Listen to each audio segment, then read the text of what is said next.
그 아이가 더 이상 내 사위가 아니라는 사실을 받아들이는 데는 시간이 걸렸다. 서류에 찍힌 도장은 생각보다 차갑지 않았고 오히려 오래된 실타래가 툭 끊어지는 소리처럼 들렸다.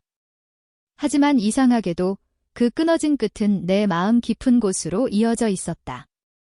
딸과 그 아이가 갈라선 순간 나는 마치 오랫동안 지켜온 경계가 무너지는 느낌을 받았다. 그리고 그 무너진 틈 사이로 새어들어온 감정이 무엇인지는 인정하고 싶지 않아도 너무 잘 알고 있었다. 딸이 집을 나가고 그 아이가 홀로 남았을 때 나는 이유도 모른 채 문득 그에게 전화를 걸었다. 습관이라고 하기엔 너무 자연스럽고 의도라고 하기엔 너무 즉흥적이었다. 그저 그는 혼자였고 나도 혼자였다. 세상은 언제나 혼자 남은 사람들을 이상하게 바라보지만 그날만큼은 세상의 시선보다는 그의 숨소리가 더 크게 들렸다. 그는 많이 지쳐 있었다. 목소리는 낮게 가라앉아 있었고 나는 그가 아무 말 하지 않아도 그의 하루가 얼마나 무거웠는지 느낄 수 있었다. 며칠 후 그는 내 집 문 앞에 서 있었다. 마치 오래전부터 그 자리에 서 있던 것처럼 자연스러웠다. 그는 잠시 머뭇거리다가 들어왔다. 비가 내리던 날이었다. 젖은 옷에서 은은하게 퍼지는 냄새, 무너질 듯한 어깨, 숨기려 해도 숨겨지지 않는 외로움. 나는 그 모든 것이 흔들리듯 내 앞에 서 있다는 사실을 부정할 수 없었다.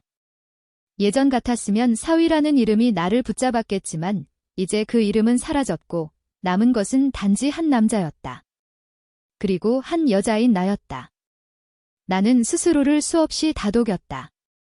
이것은 잠시 흔들린 감정일 뿐이라고, 외로움이 불러온 착각일 뿐이라고. 하지만 그는 내 집에 몇 번 더 오게 되었고 이유는 점점 더 단순해졌다. 누군가 곁에 있다는 건 생각보다 많은 걸 덜어준다. 식탁에 둘이 앉아있는 저녁은 고요했고 창문 밖 빗소리는 잔잔했다. 우리의 침묵은 어색함보다는 편안함에 가까웠다. 그 아이를 처음 만났을 때 느꼈던 경계심은 이미 오래전에 사라졌고 딸과 함께 살던 시절 떠올리기 싫은 감정들마저 희미해졌다. 어느 날 나는 그와 마주 앉아있는 동안 묘한 떨림을 느꼈다. 피곤해 보이는 그의 눈에 담긴 온기가 내 마음 깊숙한 곳을 건드렸다. 그 눈빛은 예전의 사위에게서 본 적 없는 것이었다. 그 아이는 이미 더 이상 누군가의 남편이 아니었고 나는 더 이상 누군가의 장모도 아니었다. 우리가 앉아있는 그 공간에는 단지 오늘을 버티고 살아낸 두 사람이 있을 뿐이었다. 나는 그 사실을 인정하는데 오래 걸리지 않았다. 그날 밤 나는 그에게 차를 내어주기 위해 부엌으로 갔다. 주전자의 김이 천천히 올라오는 동안 마음속에서 다른 종류의 열기가 피어올랐다. 이 열기는 오랜 세월 묵혀온 감정의 잔해가 아니었다. 새로운 불씨였다. 그 불씨는 조심스러웠고 동시에 멈출 수 없게 부드럽게 타올랐다. 거실로 돌아갔을 때 그는 창밖을 바라보고 있었다. 비가 그쳤는지 방 안으로는 흐릿한 달빛이 들어와 있었다. 희미한 빛이 그의 어깨를 타고 내려앉았고 나는 순간적으로 숨을 멈췄다. 그 모습은 이상할 정도로 고요하면서도 깊었다. 우리가 서로 가까워진 순간은 아주 자연스러웠다. 아무런 말도 필요 없었다. 손끝이 스쳐 지나가는 정도였지만 그 짧은 접촉은 오랜 시간 쌓여온 감정의 무게를 한순간에 드러냈다. 나는 나도 모르게 몸을 굳혔고 동시에 그 따뜻함을 놓고 싶지 않았다. 누군가를 위로하고 누군가에게 기대고 싶은 마음이 동시에 솟구쳤다. 벽시계가 천천히 움직이는 소리만이 방 안을 채웠다. 그리고 우리는 그 조심스러운 거리 속에서 서로의 온기를 느꼈다. 그날의 공기는 마치 오래 숨겨왔던 마음이 천천히, 그러나 확실하게 열린 듯했다. 그 아이의 시선은 부드러웠고 그 시선은 나를 도망치게 하지 않았다. 오히려 그 아래에 서 있는 나를 조금씩 끌어당겼다. 나는 오랜만에 여자로서 누군가의 눈빛을 받는 느낌을 떠올렸다. 그것은 위험한 감정이라고 스스로에게 수없이 말했지만 그럴수록 더 깊이 빠져들었다. 감정의 물결은 조용했지만 거부할 수 없었다.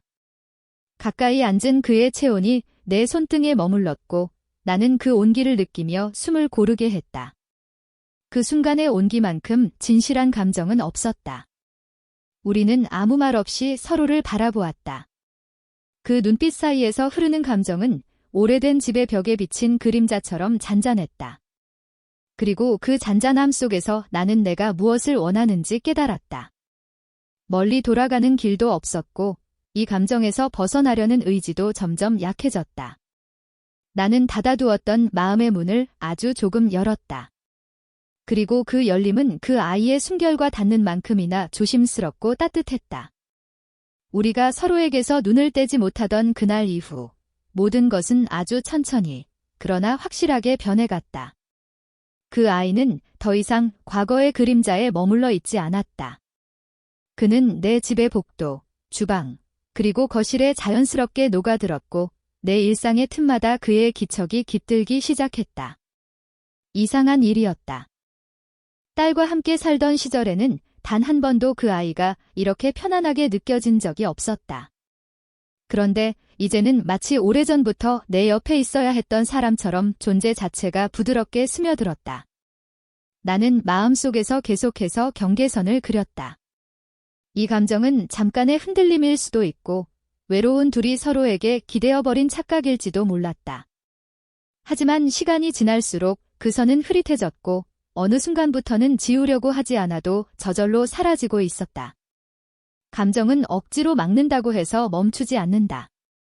오히려 막으려고 할수록 더 깊어지고 더 진해지고 더 선명해진다. 나에게 일어난 변화가 바로 그랬다. 그 아이가 내 집에서 자주 머무르기 시작한 어느 날 밤, 나는 스스로도 이해할 수 없는 불안감을 느꼈다. 이유는 단순했다. 행복해지고 있었다. 너무 오랜만에, 너무 낯설게, 너무 크게. 사람은 행복 앞에서 오히려 겁을 먹는 법이다. 나는 그날따라 잠이 오지 않아 거실로 나왔다. 창문 밖에는 달빛이 얇게 내려앉아 있었다. 그리고 그곳에는 이미 그 아이가 있었다. 희미한 불빛 아래서 그의 몸짓은 조용했고 그 조용함은 이상할 만큼 따뜻했다. 그는 멀찍이 앉아 있었지만 그의 존재감은 방 안의 공기를 채우기에 충분했다. 나는 그 순간 마음속에서 오랫동안 감춰두었던 감정의 무게가 천천히 그러나 깊숙이 나를 감싸는 것을 느꼈다. 내가 바라는 것은 단순한 위로나 잠깐의 의지가 아니었다. 더 깊은 무언가였다. 스스로 인정하기조차 어려운 감정이었다. 그와 가까워진 밤은 언제나 그렇듯 자연스러웠다. 손끝이 닿고 눈빛이 옮겨가고 체온이 조심스럽게 스며드는 과정은 말로 설명할 수 없는 흐름이었다. 누군가를 탐하지도 않았고 서두르지도 않았다. 그저 서로의 숨이 가까워지고 서로의 온기가 천천히 겹쳐지는 순간들이 이어졌다. 그의 손길은 지나치게 강하지 않았지만 그렇다고 가볍지도 않았다. 그 손길에는 오래 참았던 진심의 떨림이 담겨 있었고 나는 그것을 피하지 않았다. 몸을 맞대지 않아도 알 수 있는 감정이라는 것이 있다. 우리는 그 감정을 밤새도록 조심스럽게 나누었다. 짧은 떨림, 깊은 숨, 가슴께에 머물던 열기가 방 안을 채웠다. 나는 오랜 세월 여자로서 잊고 살았던 감정들이 다시 깨어나는 것을 느꼈다. 부끄럽지도 않았고 두렵지도 않았다. 이미 모든 것이 자연스럽게 흘러가고 있었기 때문이다. 하지만 감정이 깊어질수록 마음 한구석에 자리 잡은 두려움은 커져갔다. 딸이었다. 비록 그는 딸의 과거였고 더 이상 어떤 관계도 아니었지만 그 앞에 섰을 때 나는 무엇을 말할 수 있을까? 어떤 표정을 지을 수 있을까?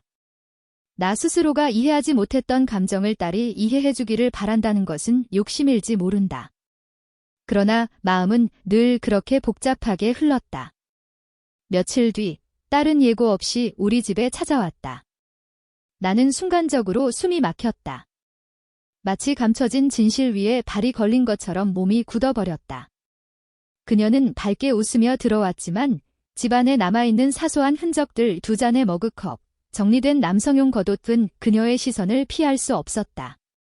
나는 침착하려 했지만 그날의 시간은 유난히 천천히 흐르는 듯 했다. 딸은 아무 말도 하지 않았다. 그러나 나는 그녀의 눈빛에서 모든 것을 읽을 수 있었다.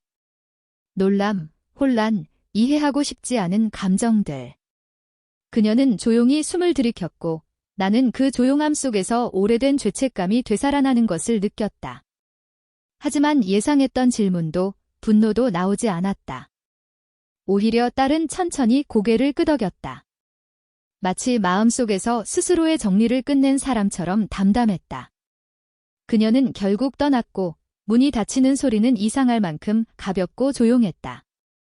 나는 그 순간 비로소 깨달았다. 누군가는 이미 자신의 길을 갔고 누군가는 아직 머물러 있다. 하지만 나는 더 이상 과거의 그림자 뒤에 숨어 살지 않아도 된다는 것을.